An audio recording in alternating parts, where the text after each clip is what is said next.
Hello and welcome to another video and podcast from Fantasy Football Scout. Today I'm joined by David to discuss the best captaincy options for game week 33. David, welcome. How are you? Yeah, very good, thanks. It feels like a while since we did one of these, which is really strange because there's just so much football on right now. But that's pretty much the reason why I've not had a chance to do it because the deadlines have been so tight. So it's nice to have a little bit of breathing space for once and a Yeah. little bit of time to clear our heads to make these sorts of big decisions. Yeah, we've tried to cover off the captaincy in a lot of the other videos, Scoutcast in particular. But yeah, it's great to dedicate a video and a podcast to the captaincy. Because I can't seem to get it right in this resumption of the season. So Fernandez blank for me last time out. My captain this week, game week 32, is Aubameyang. So this could be one of those quotes that precedes unfortunate events. So as he blanks, but who knows? Anyway, lots of options. Game week 33. Favourable fixtures for lots of top teams, but will rotation scupper our plans? So this has been recorded, as I was saying, during Game Week 32, so we're working on a hope and assumption that none of these players that we mentioned pick up an injury or are out. So for us to recommend them, we're just hoping that they're going to be fit, they're not going to be rotated, and they're on paper the best choices. So let's start with Manchester United, home to Bournemouth. They were able to rest players in the Cup. Martial and Rashford look great options. Fernandez played a lot of minutes in the Cup, and we don't know. This is going out before their game against Brighton.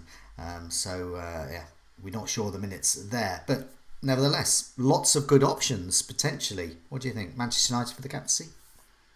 Yeah, well, I mean, you mentioned there about rotation fears at this time of the season. I suppose one thing just to include before I kind of go into some of the other assets is that actually between game weeks 33 and 34, United actually have a quite a nice turnaround period, and from 32 into 33 as well, because obviously they're playing Tuesday night, and then they don't play again till Saturday. And then so they play on the 4th, and then they after that don't play until the Thursday. Whereas some teams will have to be playing Wednesday, Saturday, Wednesday, which obviously would provide you with less opportunity for recovery, etc. So actually, Man United are one of those teams that are in a fortunate position in terms of the way the fixtures have fallen for them, which hopefully means we don't have to worry too much about the rotation that could happen. And of course, when you look at what Man United are trying to achieve, they really do need to lock down top 4. I think they're capable of it, but of course that kind of relies on Chelsea and Leicester slipping up, which again is possible, but in order to capitalise from that, United really are going to have to go for these remaining games. So there's lots of reasons why these key players shouldn't be rotated. So though I think that's a big thing to think about in terms of who we go for. I mean, it's a bit of a constantly changing situation, and I kind of feel like it all rests on Pogba. We just simply because we were all looking at Fernandez, weren't we, for that Sheffield United game, thinking, right, well, he's the hub for this team, and up to that point, he absolutely had been, and we hadn't had the chance to factor in the impact that Pogba had on the Man United team, and of course, in that Sheffield United game, the positions he was taking up, he kind of stepped on Fernandez's toes a bit. So in that game, he created 4 chances. Pogba, Fernandez just one. So on that, it looks like, oh, is Pogba gonna maybe step on his toes a little bit? But of course, that was just one match, and for all we know, that could have just been an anomaly. And we kind of need, it's a bit annoying because obviously this is when we're recording it, but we kind of would be nice to know what impact he's going to have on Fernandez against Brighton, for example. Could he in an away game maybe sit slightly deeper and allow Fernandez to play that advanced role? So there's lots of questions around those sorts of assets, which is why personally for me, I think if you owned all 3 of the big 3 fantasy assets that everyone's looking at right now from Man United in Fernandez, Rashford, and Martial, I think Rashford and Martial seem like moving forward the ones that I would be more inclined to go for the captaincy, because if you've got a midfield that's now supercharged by Pogba's presence sat behind Martial, then if that's going to potentially damage Fernandez's appeal, surely it's only going to supercharge Martial's appeal because he now has 2 exceptional creators behind him rather than just one. And then, of course, Rashford as well is, for me, is the one who's sort of got the best balance of all of it in terms of he's got assists and goals potentially coming from him. So I like him as an option. But again, I mean, he also makes Martial a better option. So if I'm thinking about a Man United player for this Bournemouth game, and I had to pick, just because I don't own Martial yet, it would be between Martial and Rashford for me. Perhaps maybe might to differentiate between them might come from from a rank decision. So, for example, if you feel like Rashford's going to be the more captain player, but you still are thinking that Martial's going to explode again. We saw Late Riser have take that approach for the Sheffield United game, and it soared him up the rankings because Martial's ownership is still quite low. I think a lot of people think, well, I've got Fernandes, so I don't need Martial. I think that's a bit of a. I think that logic is not going to help you, because I think anyone who decides to take the risk on Martial is going to make big gains. So, real opportunity there for him. Rashford, I think, a steady, stable bet. I mean, we can talk about Bournemouth, I suppose, but do we really need to? I mean, I think from what we've seen of them since they've come back, they don't look very good. No. Their defensive numbers aren't like awful, but we have to take into account. I think the Wolves game, Wolves didn't really create very much. So, which is a bit strange for them, but they can see their defensive numbers in a home game against Crystal Palace. It was overrun. If you're going to get overrun by Palace at home, and then you got to go to Old Trafford to face this new Man United attack, I think you're in big trouble.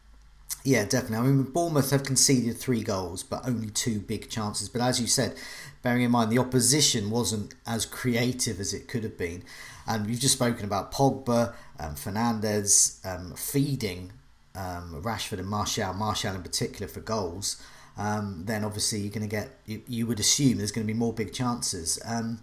Their XGC, their expected goals conceded at the moment, is just over 2. So Bournemouth have been conceding what you would expect from them. They've either been under or overperforming there, as you are really with them. The gap between the matches you've already mentioned there, I think they are strong. Let's see what minutes they get in the Brighton game. Let's see what happens in that as well. But I think on paper, one of Rashford or Martial looks a very good bet for the captaincy this week. I've gone off Fernandes as a captaincy option for those reasons you mentioned, because Pogba is sort of doubling the creativity but halving Fernandes's creativity.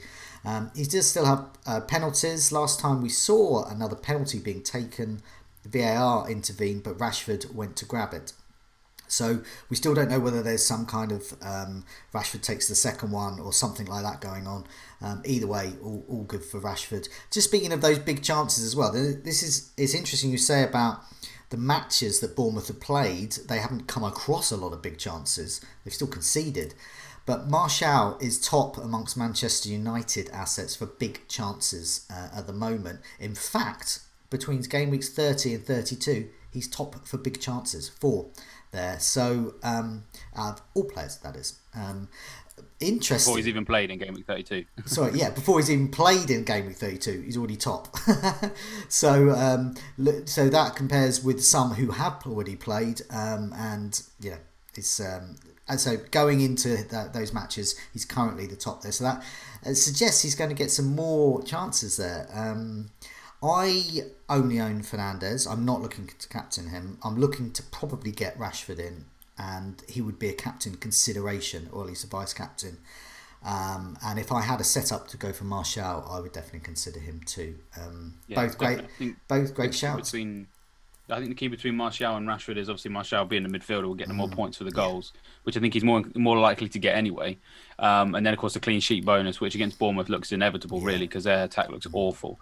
But the only thing, just to say, that doesn't mean that Rashford's necessarily a bad option in my view, because this is the two ways of looking at it. Whilst Martial will probably more richly reward you for what he does achieve, I feel that Rashford is more likely to get more returns as a spread of what's available. We often talk about that term in terms of players who have a number of different areas they could draw on. With him, it's goals, potentially penalties, and also assists. Because his XGI over the last 4 matches, I think his minutes per XGI over the last 4 matches going into game week 31 was the best in the league. So, actually, that's if he's getting less points for the goals, but he's getting more assists than Martial, I think he can match him. So, very good options. It's an interesting situation at the moment in terms of classification. Martial is the midfielder in FPL. He's in fact their striker. Rashford is playing on the wing. He's playing more of a creative midfield role, and he's the forward in the game. So he's got to be an FPL midfielder next season. I know there's going to be opposition to that, but come on, and Martial is going to be a forward. That's just swap them over. They'll have to swap them over. They just have to on current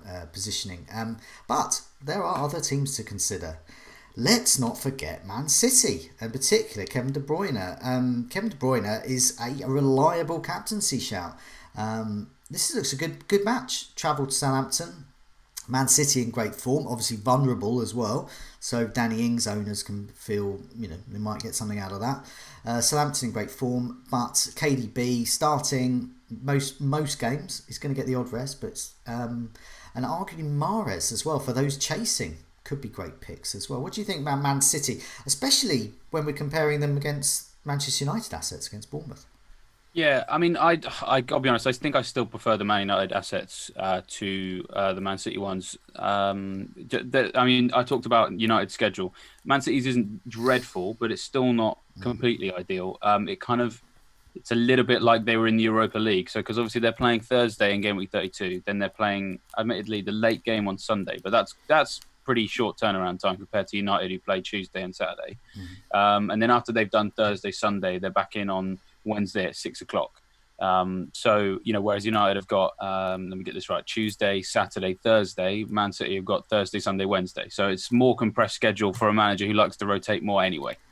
That's always going to be at the back of my mind. I suppose with KDB, that's going to be less likely to affect him. But we did see him get rotated, I think, for the second double game week game. So it's not out of the ordinary for him to get rotated. I'd say the same about Mahrez. And then, of course, with comparing United and City, I mean, it's not that Man City are going to ever down tools, but there's a lot less on the line for them now, simply because they're going to finish second. That's not going to change. So therefore, they're going to get Champions League, no problem. And actually, that might mean nothing anyway if they get banned from it for 2 years. Whereas United desperately need to throw absolutely everything, including the kitchen sink, at finishing in the top four. So there's always that there for me to kind of make me think, well, United's a bit better. I also think Southampton much better shape than Bournemouth as well. It's very hard to go too much into the numbers that we've got post-lockdown at this point. Just for me, I look at Southampton and they look like a proper footballing team that's just very capable, whereas I don't see that from Bournemouth. I suppose one thing is Southampton typically struggle at home. I think they have the worst home record in the Premier League, and Man City have one of the best in terms of goal scoring away from home. But I'm still undecided as to how much that counts in the behind closed doors world. I mean, the more and more games we get, the more we'll get an idea of whether or not you can still carry those two things over.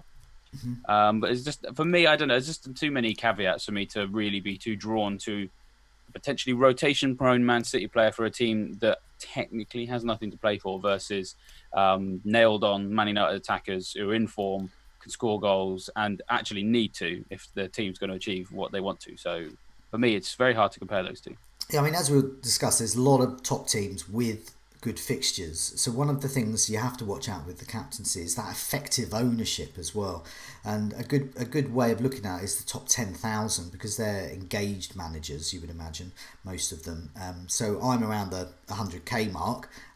So I'm nearly as engaged. Well, I'm engaged, but I'm nearly as good as those top 10,000. So it's a sliding scale. You move down with the effective ownership. But what I've been seeing this week, for example, Jimenez, over 100% effective ownership because of so many people captaining him. So everything he did would hurt my rank. So I was this horrible situation where I was hoping he did nothing. I've had that before. KDB, didn't captain him.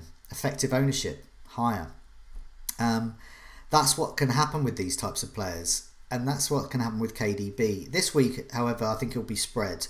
But nevertheless, it does show that KDB is a hugely popular captaincy shout amongst all players, and especially engaged managers as well. He's on penalties. He's central to everything they do. He's got goals, assists, bonus. But he could be rested at any moment. But so last 3 matches, KDB is top for shots on target and all shots amongst Man City assets. Also second for chances created, which I found quite interesting. Sterling has in fact created more chances than KDB. Sterling and an outside option for the captaincy. But I think for me, if you're looking at Man City, Mahrez, Sterling are your outside options. Jesus maybe, but I'd put him behind those other two. Top one, KDB. I need to have backed him more. I wish I just left the armband on him all season. Whenever I put the armband on him, he has richly rewarded me. And I think that's just maybe a lesson for us all to think, maybe we should just back KDB more. He's a good shout for me, captain or vice captain. I haven't decided yet. He's in the mix, definitely. Liverpool. let's not ignore Liverpool. They're rather good as well. They won the league, and we've still got like practically the whole league to go. So they take on Villa at home. I mean, it literally does not get better than this. In my opinion, well, in lots of people's opinion, the best team, and then in my opinion, against the worst team. But Villa have come back, and their defence has been less porous than it has been throughout this season. But Liverpool taking Villa at home, I just can't fathom a better matchup this season. But who will start? What do you think? Liverpool assets for the captaincy. Yeah, I mean, I would. So if we had never had Project Restart, with no lockdown, I think I would have completely agreed. I would have said 100%. It does not get better than this. But I mean, I'm probably going to be very a bit of a contrarian here, as I often am, to be fair, in these videos. And I don't actually know if that's necessarily the best fixture this game week. Just simply because, as you mentioned there, Villa's defence since they came back has actually been considerably better. We always like to keep an eye on who the whipping boys are. And we also like to keep an eye on when someone is no longer a whipping boy, because when you're constantly going through the defensive stats every week, the second you start to notice that an auto sort of a team that you'd auto captain against stops becoming that type of team, you have to be careful, because that's if you stay with that in your mind for too long, that they're a team that are really porous, and then you captain players against them, you're going to get blanks. And to be honest, case in point, Jimenez, game week 32. Everybody looks on paper, sees Villa, and in their mind, Villa are a team that get absolutely spanked every week, because they were. But they aren't anymore, in my personal opinion. No.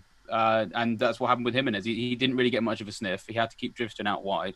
And yeah, obviously blanked. So, I mean, that's not to say that Liverpool can't score against Villa. It's more the fact that this game is now harder than it would have been in February or March. And there's numbers to look at that too. I mean, the handy thing about Villa is the way that their games have worked out. We actually now already have 4 matches post-lockdown from them to look at. You can't quite necessarily compare it religiously to everybody else's last 4 matches, because some people have only played 2 since lockdown. They've played 4.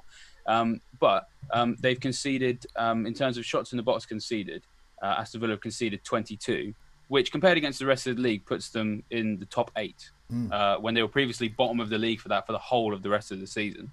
Big chances conceded is 3, which is joint second best. But as I said, with the caveat of some of these teams have only played 2 since lockdown. And their XGC is 2.97, which again is the second best. So basically, since they switched from a back 3 to a back 4 where the fullbacks don't actually push forward, they've really reined Target in, and obviously Target has probably got an injury now. I think it'd be easier to convince Neil Taylor to stay deep, because I think he offers less going forward than Target. And they played Konsa at right back instead of El Mohammadi or Gilbert, they're always bombing on. You know, Konsa's played a lot of the season at centre back, so they played a very defensive minded player at the right back position.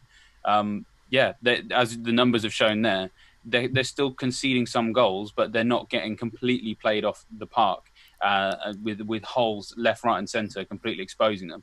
And Douglas Luiz has also been quite good as well at screening them.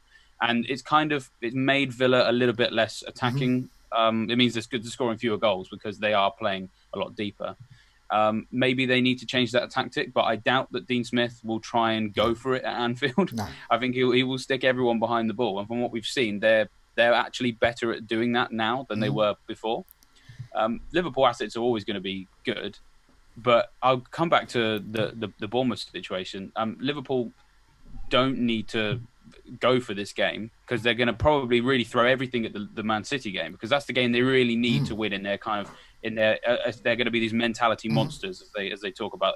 That's the game they've got to win, because that's the game where they're going to get potentially a guard of honour from Man City. It's the opportunity to kind of rub it in their face that we won the league, etc. Does the game against Villa carry anywhere near the same level of importance to them? No. Villa need points to stay up, so arguably it counts more for Villa than it does for Liverpool. And Klopp has said that he is going to make lots of changes to his team as he goes through all of these short turnarounds. So if he's going to throw everything at that Man City game, and the game after it is a home game against Villa, that is arguably much more likely to be the occasion when Salah gets pulled out of the team and he sticks, like someone else on the right flank, or Origi comes in for a game. There's all different options that he can use. Even Alexander Arnold might get benched for. Is it Nico Williams, the 4 million defender who looked really good when he came on recently? So there is. I've got to say, there's lots of uncertainty about I think Liverpool. the next couple So of Liverpool games will be interesting to see the tactic. Will he start with the likes of Williams? Will he bench Salah, or will he play them for 60 minutes and then give the youngsters a 20-minute, 30-minute run out? hmm, It's hard to tell at the moment. I think it might be the latter, because Salah is going for the golden boot. yeah, that's true. Klopp is a Good point. football romantic. He likes those types of things. Like with Southampton with Ings, they want their player to win the golden boot. We've seen it so many times with Spurs, with Kane. You want your star striker, one of your forwards, to be the golden boot winner. So I think Salah's going to play as many minutes as he can, because he's a fit bloke, and I think he's going to be hungry for goals. And we've spoken the last Scoutcast before about the situation with Salah and Mane, and it's as you were. Salah, lots and lots of shots, most of them miss, but he shoots so often that eventually some go in. That's what he does, and he racks them up. Mane shoots less often, but better. His shooting is better, plus he assists more. He's more creative. Salah raced for the golden boot. So if Vardy's on 19, Ings with 18, Aubameyang and Salah on 17, he's not an outside chance of it. He could win the golden boot in the way Liverpool play. So for me, at the moment, I've got the captaincy on Salah, because I'm just going to assume he's going to play. And I think on paper he's the best option. Villa last two matches, yes, they've conceded two big chances, the last two, which tallies with what you've been saying about the last four. But it's a relatively small sample size, 2 and 4, and Liverpool, they're just in a different class, and they got a golden boot chaser going for them. Jimenez wasn't chasing the golden boot. That's true. It certainly wasn't chasing. One thing, Salah, obviously has demonstrated what he was capable of in game week 31. Forgive me if I keep getting the game week numbers wrong. There's so many going on at once. In 31 against Palace, a lot of sort of like I'm in an iron about who should we go for. I think Fernandes was in the conversation, Jimenez was as well. A lot of the main options let everybody down, and Salah in a tough fixture against the Palace defence that have been in really good form, got 11 points. So I'm fully aware of the fact that in spite of all the caveats that I've already mentioned, that is not necessarily enough to stop Salah just casually just rolling out a double-figure haul out of nowhere. I think if any player is going to get an effective ownership above that 100% amongst engaged managers, is going to be Salah, because on paper it looks a great fixture. And on paper he's the best player That's the thing is, the Villa defence, that information hasn't reached everybody. That's why Jimenez was so captained for game week 32. So you have to always remember that as well. Even if you're sat there looking at Villa's numbers and going, oh, I know they're pretty good, most people don't. So that, as you say, will contribute to high effective ownership. And Mane, obviously, we mentioned Mane's stats there, and his attributes as a player, great option for the captaincy. But Manchester United, Man City, also good options. How about this lot though? Chelsea. Well, I say this lot, it's basically this guy, Pulisic. Now, he picked up a niggling calf injury, we think, against... we haven't had the full details from Lampard as we're recording this. So it's possible he may be benched. He may not play against West Ham in game week 32, but it's game week 33 that we're looking for against a very, very out of sorts Watford. Pulisic. Now, let's assume he's fit. To me, I think he's looked a really exciting player. I brought him in my team as well. I do have a good first sub on the bench, hopefully. So I'm prepared for him going. But I think he just looks like a really great player. He looked great in the FA Cup against Leicester. He looks like a really good differential option who's capable of a 20-point haul. But will his time be managed? And will he be fit to play? What do you think? Pulisic? So Lampard does his next press conference. I think we're recording on what day is it again? Tuesday. Never know what the day is right now. He's doing it about an hour and a half after we record this. So hopefully by the time that most people are listening to this, we'll know more on him. That obviously is at the back of my. So I don't own him. So at the back of my mind, whether or not I were to own him would be dependent on the injury update. But certainly there's no denying that he's a good player. I owned him. I managed to own him at the sort of like game week 7 through 12 or something, just after he'd bagged 5 goals in 3 games and then did absolutely nothing afterwards. his stats were always very good then, and they're quite good now. He loves a shot. He very much is. I would describe him as of the Salah mold, in that he gets into these positions. With him, it's usually on the left, and will just shoot. He'll have an option in the middle that he could square to, but he'll be like, "No, I'm going to shoot anyway." Which is always exciting for fantasy managers. That's normally the type of player that I personally like to own. So I'm quite a big fan of him. So in his last four, he's had 8 shots from 213 minutes. So 8 shots in the box, sorry, from 213 minutes, which, with the exception of Pedro, is the best of any Chelsea player. But obviously Pedro not necessarily as likely to play. And 6 shots on target as well, which again is the best of any Chelsea player, but he's only played 213 minutes in that period. Obviously 4 matches for Chelsea includes some pre-lockdown stuff when he wasn't quite fit yet. So if he's going to play, and he's going to play more often, then you expect those numbers to be even higher. Yeah. I wouldn't say he's a bad option at all, but both to own and as a differential captain option, because if he was to get a double figure haul from a goal and an assist, or 2 goals or what have you, I wouldn't even be remotely surprised, because he does look very good. Yeah, no, so we're going to assume that he's fit there. I just had a look at the last couple of matches, similar figures there. What that shows really is that Pulisic and Willian are running the show at the moment. And Pulisic only had 1 start in the last 2, Willian 2. But in terms of, so Willian, I'm not saying captain Willian, but he is an option. 8 chances created more than any other Chelsea player over the last 2. 15 corners, 15 crosses, 5 shots. He's got a bit of everything. He's actually the top for expected goal involvement as well. Willian is a very outside, but not actually that odd captaincy shout. Pulisic, however, he just passes the eye test for me. And in terms of shots, 6 in the last 2, 3 of them in the box, 3 on target. And that's what you want to see. You want to see at least half on shot, on target, and very at close range. He's just behind Willian. Expected goal involvement the last 2. Bearing in mind he's only started 1 of those. So yeah, I'll go on for a while about him. I think he's a really good option. I'm around the 100k mark. If it wasn't for these pesky other teams having such good fixtures, Pulisic is one of those, like we were talking about, late risers decision a couple of weeks ago to captain Martial and getting a 42 point haul in his case, captaining him. Pulisic captaining him at this in a certain fixtures, it's that kind of haul you could get. It's a risk though. It's a risk. Lots of other options though. Not as nailed on as for the captaincy as some we mentioned, but there are other options. Jimenez blank this week, but we've seen he can return. He's a good safe bet for the captaincy usually against Arsenal. Vardy against Palace, I'm less keen on that myself, but on paper you never know. And also I think looking at that, Son or Kane against Everton, I think Everton's defences look better, but nevertheless not to be ruled out. I think there's a lot of differential options lurking around. What do you think about some of these other kind of differential captaincy options? Yeah, I mean, I like Jimenez versus Arsenal on paper, because Arsenal's defence hasn't necessarily been particularly good. The only thing that will just hold me back on Jimenez a little bit is the turnaround time for Wolves has been really short. And while he'll have had a bit of a rest going into this Arsenal game, there's been a few occasions where he hasn't really looked like scoring, to be perfectly honest. Just on the eye test, like the shots he's getting are in sort of snatched positions where he's gone and snatched at it. So I like it on paper, but I'd have my sort of concerns. Vardy versus Palace.